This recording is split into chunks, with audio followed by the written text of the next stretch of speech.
দর্শক স্বাগত জানাচ্ছি ঢাকা টুডের অফিসিয়াল ফেসবুক পেজ থেকে। আপনাদের এই মুহূর্তে যুক্ত করেছে রাজধানীর অ্যাবারকেয়ার হাসপাতালের সামনে থেকে। আপনারা জানেন যে বিকাল ৩টা থেকে ৪টার মধ্যে কিন্তু অ্যাবারকেয়ার হাসপাতালে তারেক রহমান আসবেন তার মাকে দেখতে, এবং একে ঘিরে কিন্তু ব্যাপক নিরাপত্তার ব্যবস্থা দেখছি আমরা। এবং সামনে কিন্তু নেতাকর্মীরা আসছেন এবং বিভিন্ন স্লোগান এবং বিভিন্ন নেতাকর্মীরা ব্যানার হাতে নিয়ে কিন্তু দেখছি যে দীর্ঘ ১৭ বছর ঐতিহাসিক স্বদেশ প্রত্যাবর্তন উপলক্ষে অনেক শুভেচ্ছা এবং ব্যানার নিয়ে এবং প্লে কার্ড হাতে নিয়ে কিন্তু প্লে কার্ড হাতে নিয়ে কিন্তু স্বাগত জানাতে কিন্তু অ্যাবারকেয়ার হাসপাতালে কিন্তু নেতাকর্মীরা জড়ো হয়েছেন। এবং আপনাদের একটু দেখাতে চাই যে এই স্বদেশ পতাকা দিবস উপলক্ষে কিন্তু অ্যাবারকেয়ার হাসপাতালের নিরাপত্তা কিন্তু অতিরিক্ত নিরাপত্তা জোরদার করা হয়েছে। আপনাদের দেখাতে চাই যে পুলিশের পাশাপাশি এখানে কিন্তু সেনাবাহিনী এবং বিজিবি সদস্যরা কিন্তু রয়েছে। আমার একটু অ্যাবারকেয়ারের সামনের চিত্র দিয়ে আপনার দেখাতে চাই যে ২-৩ স্তরের নিরাপত্তা কিন্তু এখানে বিস্তৃত হয়েছে। এবং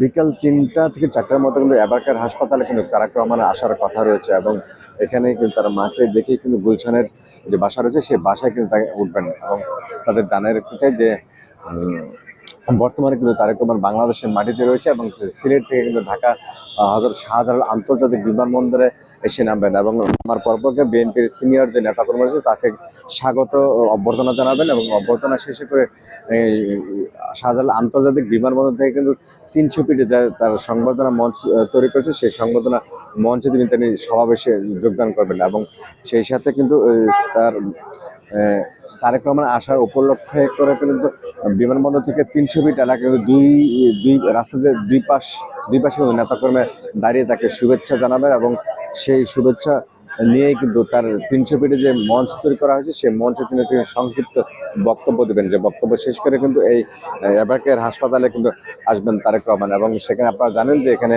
বিএনপির চেয়ারপারসন এবং খালেদা জিয়া কিন্তু দীর্ঘদিন ধরে চিকিৎসাধীন অবস্থায় রয়েছে, এবং তার মায়ের সাথে দেখা করে কিন্তু গুলশানে কিন্তু যাবেন, যে গুলশানে যে বাড়ি রয়েছে সেই বাড়িতে কিন্তু যাবেন। এবং আপনাদের জানিয়ে রাখতে চাই যে এই স্বদেশ প্রত্যাবর্তন উপলক্ষে কিন্তু এই নিরাপত্তার যে বিষয়টা রয়েছে সেই নিরাপত্তা কিন্তু জোরদার করেছে রাজধানীতে। আমরা দেখেছি নিরাপত্তার সাথে সাথে কিন্তু রাজধানীতে যে গণপরিবহন সেই গণপরিবহন একবারে কিন্তু সীমিত করে দেওয়া হয়েছে। এবং নিরাপত্তার সাথে কিন্তু পুলিশের পক্ষ থেকে বলা হয়েছে যে পুলিশের পাশাপাশি নিরাপত্তায় নিয়োজিত থাকবে ছাত্রদল, স্বেচ্ছাসেবক দল এবং বিএনপির অঙ্গ সংগঠনের যে কর্মীরা, তারা কিন্তু নিরাপত্তার দায়িত্ব কিন্তু পালন করবে।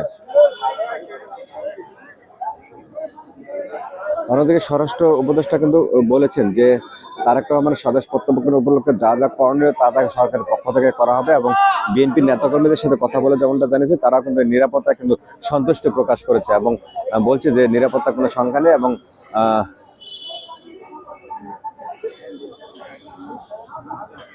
নিরাপত্তা সংখ্যা না থেকে কিন্তু শাহজালাল বিমানবন্দর থেকে কিন্তু ৩০০ ফিট এলাকা কিন্তু তারেক রহমান সেই বক্তব্য দেন, সেই বক্তব্য শেষে কিন্তু অ্যাবারকেয়ার হাসপাতালে কিন্তু আসবেন। আপনারা দেখছেন যে এই তার এই আগমন উপলক্ষে কিন্তু পুলিশের পাশাপাশি বিভিন্ন আইন শৃঙ্খলা বাহিনী কিন্তু মোতায়েন রয়েছে। এবং ঢাকা শহরে আমরা দেখেছি যে বিভিন্ন এলাকা থেকে কিন্তু গতকাল থেকে কিন্তু আসা শুরু করেছেন। এবং আমরা দেখছি যে সড়কের যে প্রধান যে সড়কগুলো রয়েছে সড়কগুলো কিন্তু যান চলাচল বন্ধ রয়েছে, এবং সেখানে কিন্তু মানুষ পায়ে হেঁটে কিন্তু এই কনকনে শীতে কিন্তু এই সমাবেশ স্থলে কিন্তু হাজির হয়েছেন।